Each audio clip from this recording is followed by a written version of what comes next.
The Super Nintendo. The first SNES official cartridge came out in August of 1991. The final one coming out in January of 2000. During that time, so many hits came out, so many classics, so many gems.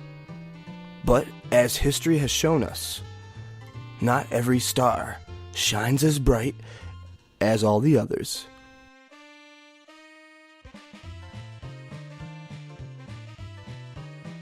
Welcome to Super Forgotten.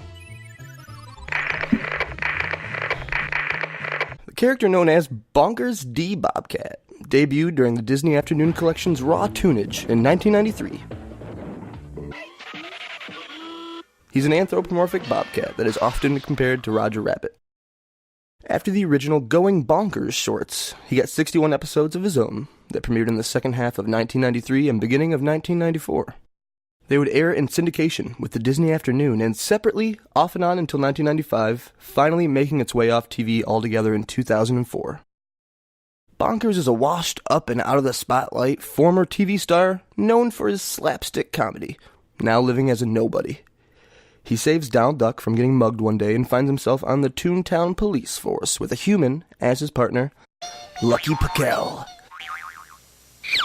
Police officer, I'm coming in to take a look around. Hilarity ensues, obviously. He also has a best bud named Fall Apart Rabbit that tends to fall apart. Just throwing a soft mention to Fall Apart Rabbit there. Shout out. Fall Apart Rabbit. Drat. Bonkers leads to 3 completely separate video game releases. Bonkers for the Sega Genesis. Bonkers Wax Up for the Game Gear. And the most highly acclaimed Bonkers for the Super Nintendo Entertainment System.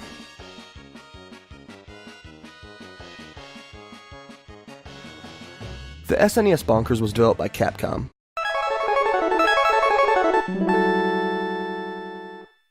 It was released exclusively for the Super Nintendo in December of 1994.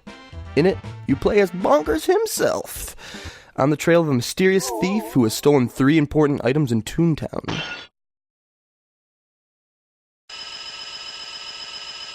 Aladdin's magical lamp, Ariel's voice, and the sorcerer's hat.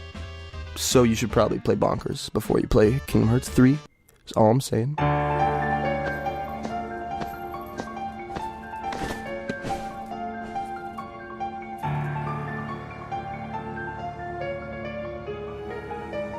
Just saying.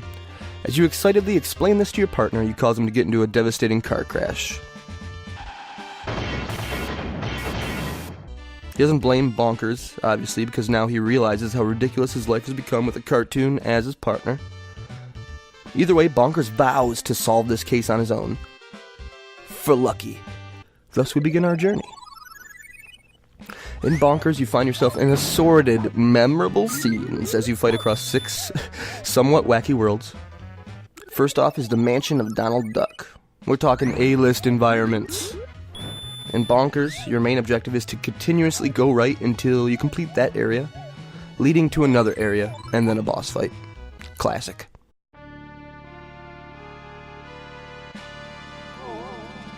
You break statues, you drink hot sauce, you dash and you super dash through enemies, you jump on top of enemies, a classic weakness of many a villain, and you also get some bombs. You collect badges through the stages that allow you to hold more bombs. Now that that's out of the way, Bonkers is all about the details. I'm not messing with you. The pictures of himself Donald Duck has hanging in his mansion, the newspaper clippings you get throughout the game, including the end of each world, the continue screen that involves a stick of TNT doing bad stand-up comedy bits that you must laugh at if you want to continue forward, your weird map of Hollywood, and the recognition you're essentially hunting down movie props. The little animations that make Bonkers feel more like the cartoon and not a watered-down video game version. A lot of these little things enriching the world mixed with how well balanced, dare I say easy, at times, the game feels, makes this an easy one to start playing and then not stop until it's over. You fight your way through film sets and cruise ships and sewers, and I'll be honest with you, I do wish there was a little more story sprinkled in. Besides what I told you about from the beginning, you don't get much more until the very end. When I was a kid, I would get right about here. Okay. If you want to play this game one day and don't want 1994 SNES Bonkers spoilers, turn away now because I gotta tell you how this goes down, starting pretty much from where I stopped as a small child. At the end of the cruise ship, you defeat Laos A. Nominus, who is voiced by Brad Garrett. Hey, it's Raymond's brother. In the animated show, your friend Toots pops up. Oh, by the way, you have a friend named Toots. He pops up and says that this must surely be the work of the Collector. So you go underground and fight the Collector, who says nothing to you the whole time, and you defeat him, and you have all the items, and everything is just fine. I never got here. I got to the Collector, and then I lost to the Collector, and there's no save feature. So that was like hours of a little kid playing. I ran out of perseverance. So anyways, you have all the items, and everything is just fine. But then, an ominous voice comes from overhead. Those so-called Toon treasures are nothing but trinkets. What I have in store for you will bring the whole Toon world to its knees. The ominous voice laughs as the magical items you had been collecting throughout the game get sucked up into a void, and a door appears.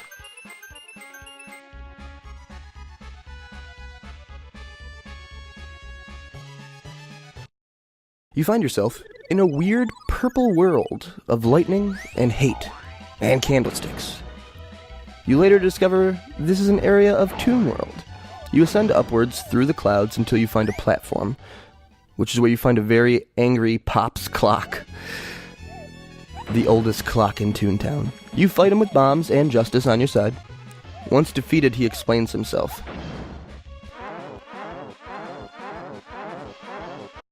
I've kept time for the entire Toon World for eons.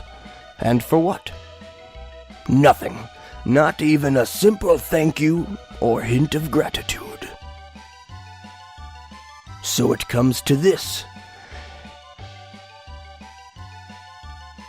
He begrudgingly says he'll give back the 3 magical items, but then notes, but we will slip together into oblivion as I stop time forever.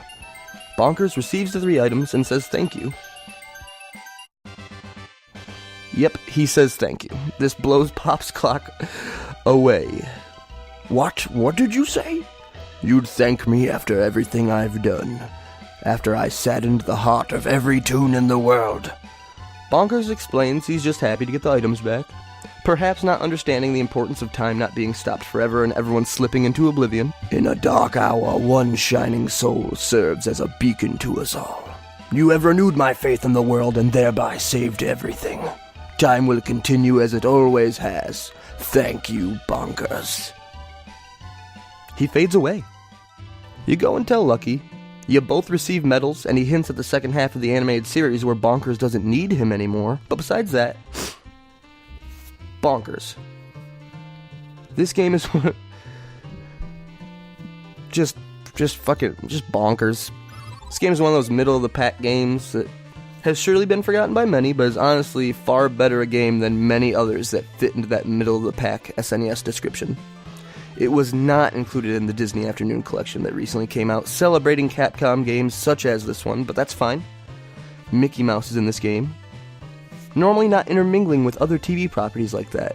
We see the back of Mickey Mouse's head, and it's pretty glorious. But we never saw the front, guys. Never saw the front of Mickey Mouse's beautiful face.